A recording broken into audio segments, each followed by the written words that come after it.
1992 was in many ways to mark the climax of the acrimonious breakdown of the royal marriage.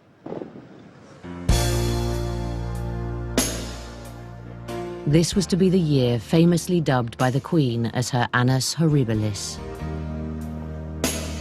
Prince Charles and Diana were making a state visit to India.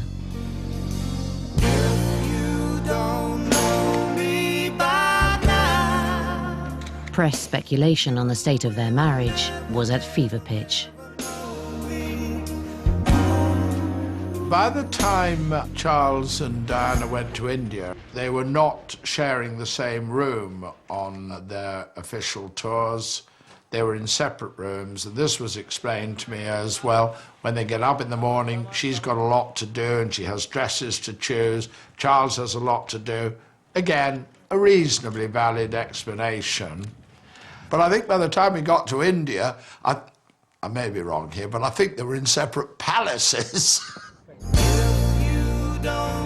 The trip turned out to be a public relations disaster for the prince.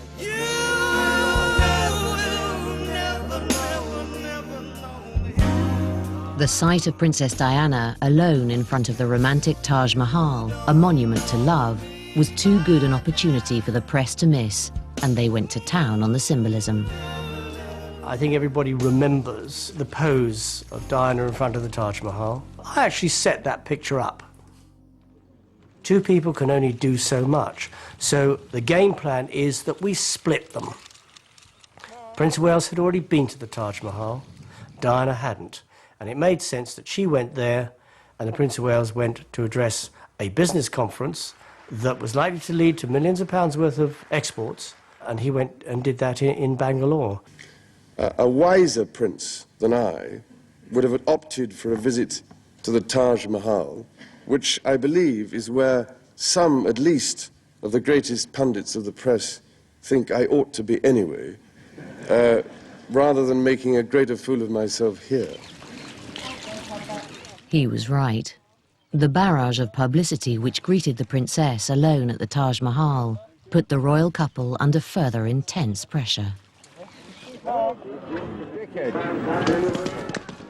Later, during the trip to India, an incident at a polo match added fuel to the frenzied stories of a marriage breakdown. There was a certain amount of angst at the polo match. What happened was that she was going to present the medals and the trophies, and the Prince of Wales came forward first to pick up his medal and just walked away, and sort of got back halfway back to the rest of his teammates and suddenly realised, perhaps I should have given the missus a peck on the cheek. So he went back, but from Diana's point of view, it was too late. And what she did, she turned her head to the left, and the Prince of Wales's lips planted on her ear.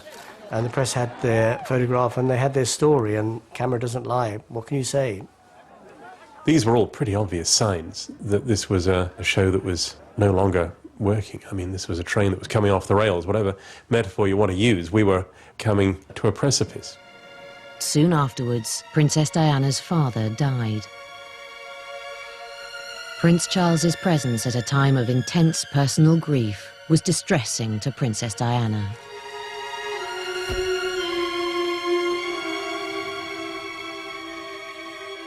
But the prince felt it was a matter of public duty to be at her father's funeral.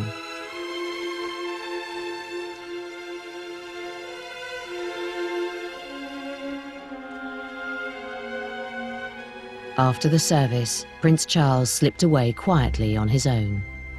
Relations between the royal couple reached rock bottom.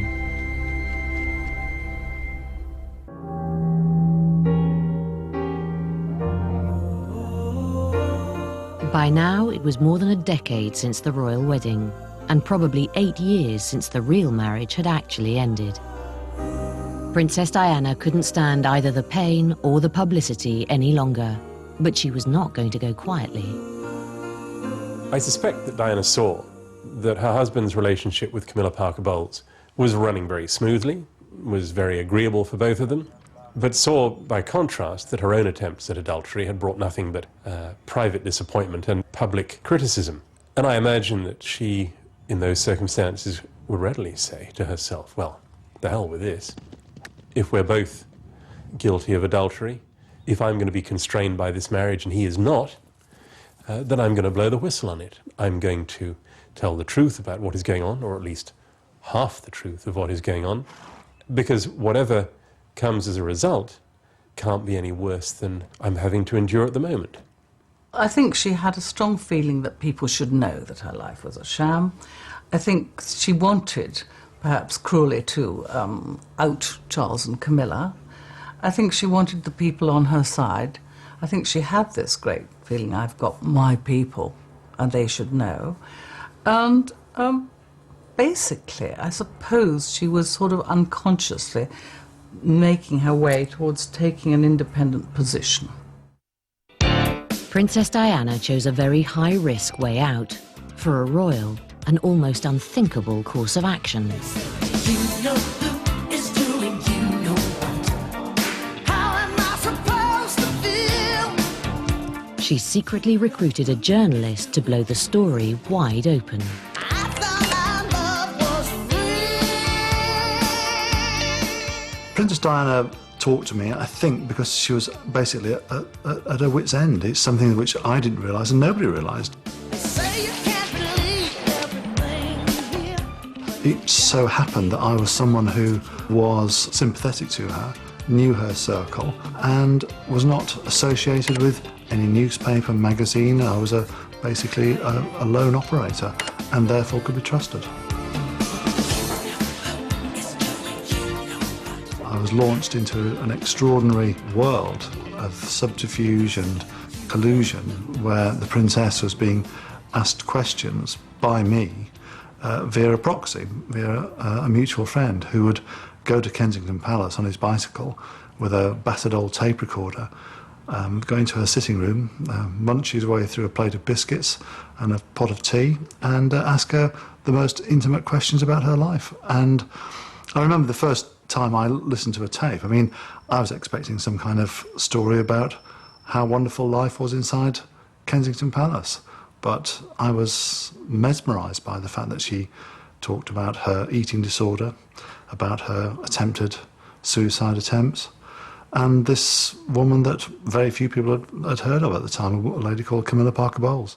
Buckingham Palace officials have denied once again today that the Princess of Wales cooperated in any way with the book and refuses to dignify its claims with any further comments. But the repercussions are continuing.